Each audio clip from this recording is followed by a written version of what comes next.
Watching Bengals film, what jumps out at you about Burrow and how Matt Nagy was just talking about how he's got a little bit of escapability to him that you might not think? Yeah, I feel like he's a lot more athletic than he may look.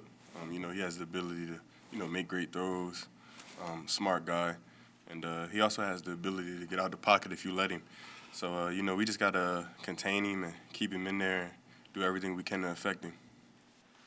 Well, defense hasn't been chewed up like that often during your time here. What bothered you most when you went back on film about the performance Sunday? Just the lack of technique from a personal standpoint. I felt like, I could have played better from a technique standpoint. And, I'm quite sure a lot of people probably feel like that.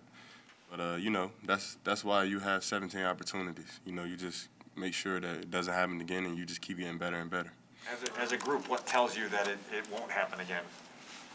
Just the group of guys we got in this room.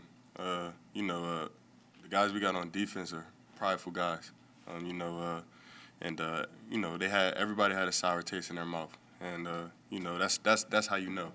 You could just tell by how guys go to work and how guys are willing to go about getting better. Ogletree talked about maybe a lack of energy from you guys from the defensive side on Sunday. What can you attribute that to? How do you explain something like that for the season opener? Wouldn't necessarily say a lack of energy. I would just say, we just from a technique standpoint, we could have been a lot better with our technique. I think everybody was hyped up and ready to go. I just think that guys just first game, you just messed up on technique. That's why, as a professional, it's your job to just make sure it doesn't happen and you continue to get better and better. You give up a long touchdown that quickly. What does that do for morale? And I know you guys are professionals and pick yourselves back up, but it can't be good, right? You just gotta think next play, really. I feel like when things like that happen, it's a professional football league. They're good players too. You just got to be able to nip it in the bud, figure out what the problem is, and move on, and just have short-term memory. That goes with success as well. You got to be able to good play, bad play, whatever type of play it is. You got to be able to move on and just have a short-term memory. When that happened, was there somebody on the sideline on the defense who either gathered everybody together or walked up and down the line and tried to kind of get everybody focused? Oh, yeah, most definitely. You had a number of people doing that. A lot of the vets, especially. They the ones that, that get everybody back together when, we feel like we're a little bit off track. Group everybody back up, and just let them know, let's just do what we got to do, change it, and let's just get better. Let's just forget about it and move on to the next play. You can't let things like that linger the whole game. You talked about the sour taste in your mouth. How do you get rid of that this week? How do you reset that? Going out and getting a W, point blank period. That's pretty much the only thing that can fix that. Just going out there, taking care of business on Sunday, and getting in the W column. Is there anything you can do during the week, though, to make progress towards that? Or just feel like you guys are in the right frame of mind heading into Sunday? Oh, yeah, of course. It all starts in practice. Just going out and making sure we had the best week of practice that we've had since we've been back here at Halas Hall. That's the number one thing. That's what's going to get you the win on Sunday. What kind of boost would Eddie Goldman provide if he can go this week? He would provide a great boost. Just a player of his caliber. I say it time and time again. He's, in my opinion, the best in his position in football. So, just having a player like that, it's always going to give you a boost. And, just being able to see him back out on the field after such a long time, generally you'll be happy for him, as a teammate. Well, we all know Eddie doesn't say a whole lot, but obviously after missing all of last season and then having to sit the opener, have you gotten any sense for him at just how, I guess, eager he is to finally play a football game again? Oh, yeah, most definitely. Eddie's a competitor. He wants to be out on the field, and he want to help us win.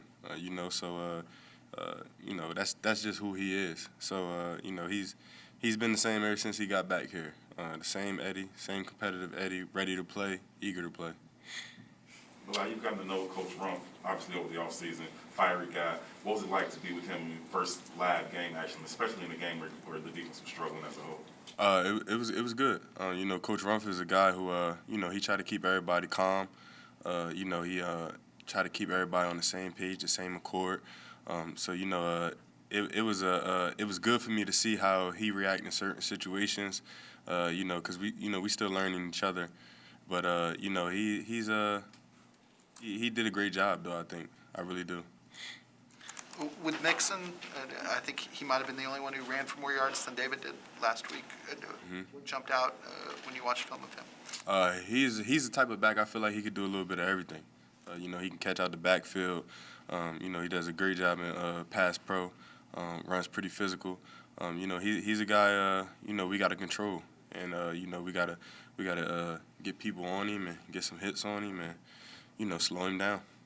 How do you split your time during the practice week between nose or 5 or 3, especially when you're not sure about Eddie? And does it change when you're sure if he's going to play? Do you get less reps at nose during the week? Do you take more? How does that go for you, depending on whether or not he's up or down? Really, from pretty much it's just well, each week, regardless of if Eddie is playing or not, I try to prepare at all positions because you know, as we all know, in a game anything can happen. So I just try to keep myself ready. You know, but it's just, you know, trying to get reps at each position. That's pretty much the best way to go about it.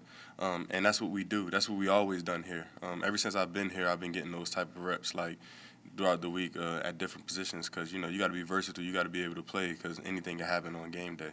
Like your preparation in terms of, like, film study, are you watching, you got to watch the tackle and the center and both guards all up and down the line? Like, Nah, not really. Ever since I've been here, I always watched all 5 dudes just because of the fact that I play pretty much, you know, all different positions. So it really don't change much for me because I've always watched the whole O-line. Thanks, Paul.